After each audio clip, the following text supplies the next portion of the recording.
আমরা কিছুদিন আগে আমাদের সকলের প্রিয় আল্লামা দেলোয়ার হোসেন সাঈদী রাহিমাহুল্লাহ নওয়ারাল্লাহু মারকাদাহু ওয়া জাআলাল ফিরদাউস মাসওয়াহু, ওনাকে আমরা হারিয়েছি।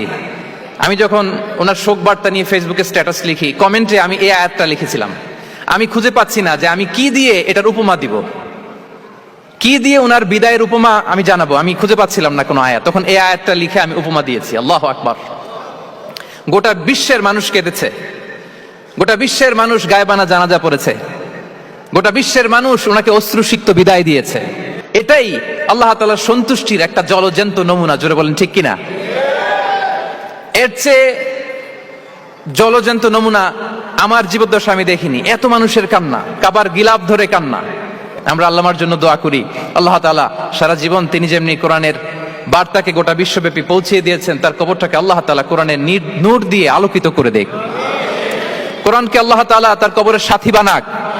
কোরআনকে আল্লাহ তাআলা তার কিয়ামতের দিন, in the day of judgement, তার পক্ষে শাহাদাতকারী হিসেবে কবুল করুক।